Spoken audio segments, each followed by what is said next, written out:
Bonjour, bienvenue dans cette troisième partie de la vidéo dédiée aux amplificateurs d'instrumentation. Dans celle-ci, on va regarder un montage à deux ampli-op du type AD627. Voici le circuit qu'on va retrouver dans le circuit intégré AD627. On va retrouver tout ce circuit excepté la résistance RG qui sera mise en externe. C'est elle qui va nous permettre de fixer le gain. Dans ce montage, on aura, comme pour le montage précédent, les résistances R1 et R1' qui doivent être identiques et R2 et R2' qui doivent aussi être identiques. On va analyser ce montage comme le précédent en deux étapes. D'abord, on a ici une contraction dans l'amplificateur ici de droite et de même ici dans l'amplificateur de gauche. Donc on aura 0 V de différence entre les pattes plus et moins. Donc on va retrouver le potentiel U1 qui est ici, on va le retrouver là, et le potentiel U2 qui est ici, on va le retrouver ici. Maintenant, pour simplifier l'analyse, on va d'abord calculer la sortie du montage 1, celui-ci. Donc on va déterminer la tension qui est ici, le potentiel UA, et ensuite on fera le deuxième circuit pour trouver la tension de sortie. On va faire une hypothèse de travail, on va prendre, comme pour le montage précédent, U2 plus grand que UA, plus grand que U1, plus grand que UF. On va débuter par la tension UR2, celle-ci se trouve entre le potentiel U1 en haut et URF en bas. Donc UR2 sera égal à U1 moins URF.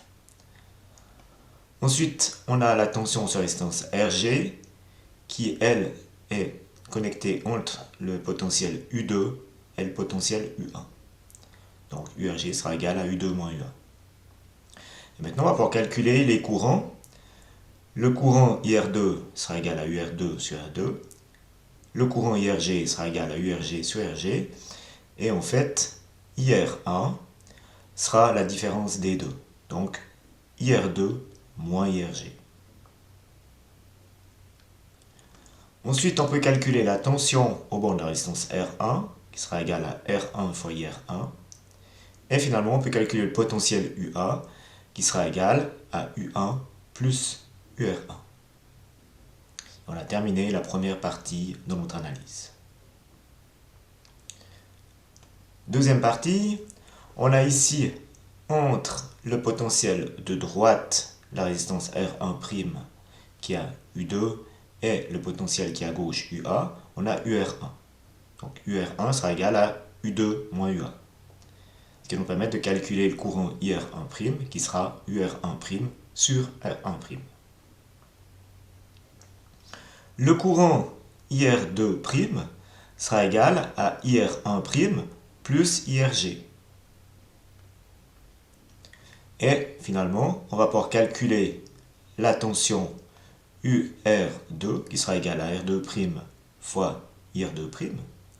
Et la tension de sortie sera égale à U2 plus UR2'. On a maintenant toutes les équations ici pour trouver la fonction qui va nous permettre de calculer la tension de sortie de ce montage-là. Donc il va falloir qu'on fasse maintenant de l'analyse mathématique de ceci.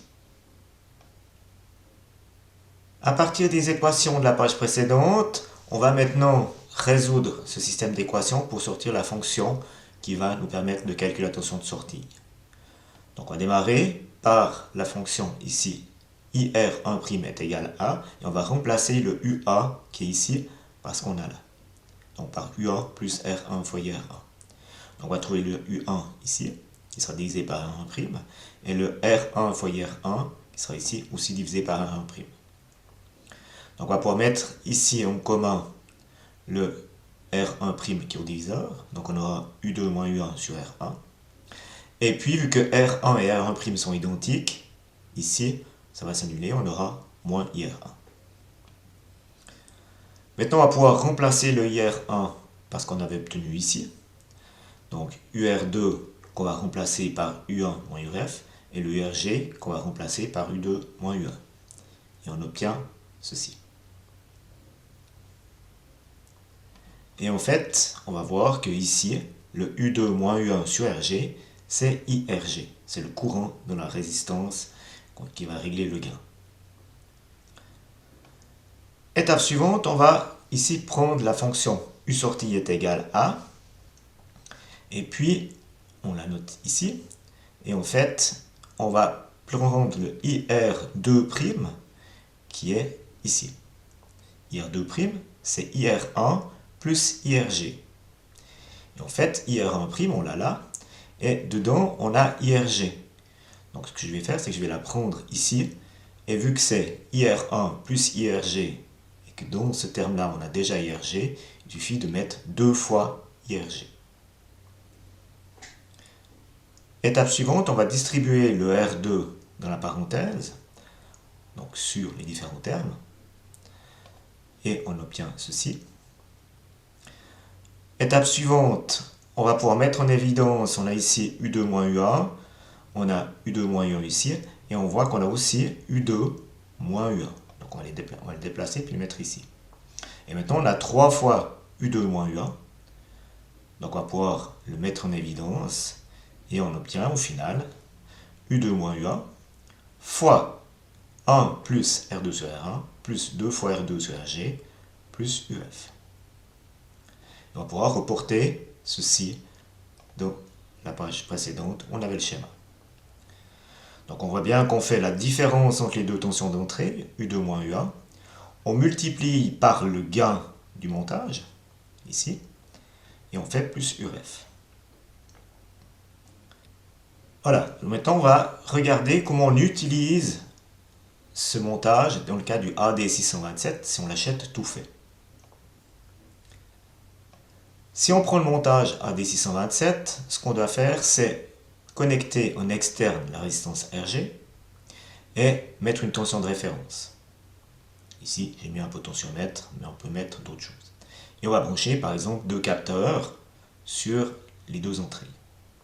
On doit l'alimenter, et puis on va bénéficier ici de la tension de sortie, avec cette formule qui est là.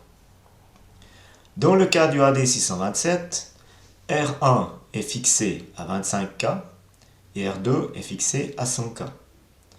Donc dans la formule R2 sur R1, on va avoir ici la valeur de 4. 4 plus 1, ça va nous faire les 5. Donc dans le cas du AD627, on aura le gain qui vaudra 5 plus 2 fois R2, donc 200 000 ohms, divisé par RG. Donc on voit que le seul élément sur lequel on va jouer pour le gain, c'est la résistance RG, c'est la résistance externe qui est là. Donc le gain du montage sera égal à 5 plus 200 000 divisé par RG. Prenons l'exemple, on veut faire un circuit qui a un gain de 10, il suffit de transformer cette formule-là, et puis de calculer RG pour un gain de 10. Et dans ce cas-là, ça fait une résistance de 20 kΩ à mettre en externe. Ce circuit présente des bonnes caractéristiques, il a des impédances d'entrée élevées et un CMRR aussi élevé.